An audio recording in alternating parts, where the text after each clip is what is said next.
Oui, en ce début d'année, la venue à Paris du grand écrivain russe Alexandre Solzhenitsyn est bien un événement.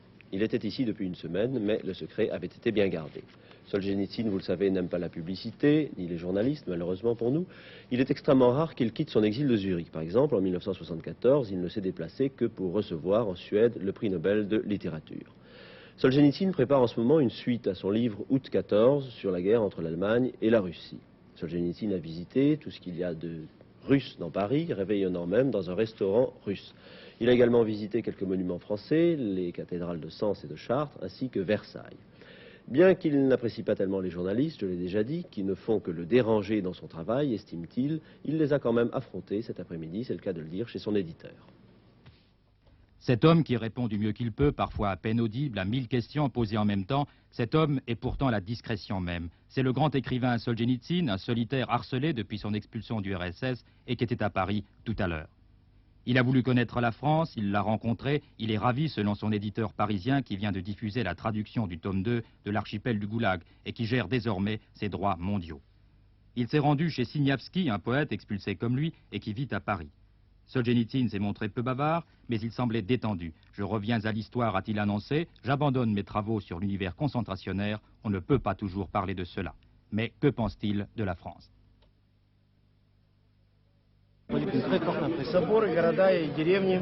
Les cathédrales, les villages, la Очень campagne. большая непритязательность и неподдельность.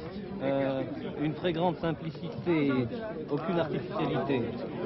Как-то вот издали, De loin, я этого не представлял, что je до ne le такой représentais pas степени du tout, je n'imaginais Франция pas не старается прихорашиваться, à quel point la France n'essaye pas de s'enjoliver, не старается сделать себя красивее, чем есть, n'essaye pas de se faire plus belle qu'elle n'est, а очень естественно, et qu'elle a непритязательно. vraiment beaucoup de naturel et qu'elle n'a aucune prétention. Это трогает сердце. Et cela, c'est vraiment, ça va droit au cœur.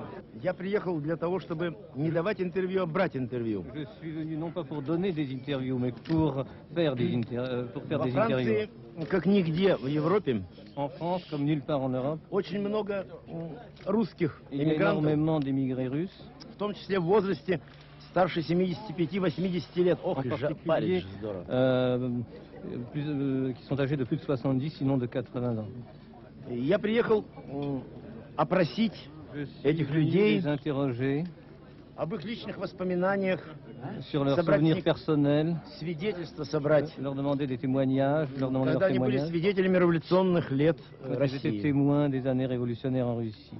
Ну, это моя главная цель. Ça, c'est l'objet principal de mon А voyage. кроме того, здесь два главных моих издательства. Mais par ailleurs, à Paris, il y a les deux principales maisons d'édition, Русское издательство «Имка Пресс» l'édition russe Imka Press ou и MC французское Press издательство «Сой», et les éditions du Seuil, которому я сейчас передал защиту всех моих мировых литературных интересов. auxquelles j'ai transmis actuellement la défense de mes intérêts littéraires dans le monde entier. Ну и, естественно, для деловых встреч Et с этими évidemment, издательствами pour les réunions d'affaires avec ces éditions, я тоже приехал. il fallait que je vienne en France. А если остается время, я немножко смотрю.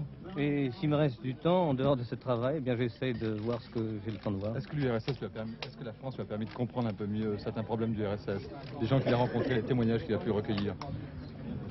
Była li to wasza работа со старыми русскими иммигрантами вообще во Франции плодотворна для вашего дальнейшего Но она еще творчества? продолжается.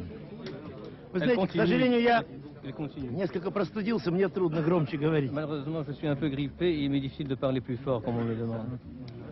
Sur la question, Разговоры со старыми людьми всегда продуктивны, всегда полезны. À le tourner par là Ces conversations sont toujours productives. От старых людей всегда можно Des- узнать такое, чего нет Les vieilles personnes, on peut toujours письменной apprendre des литературе. choses qu'on ne peut pas trouver dans la littérature écrite.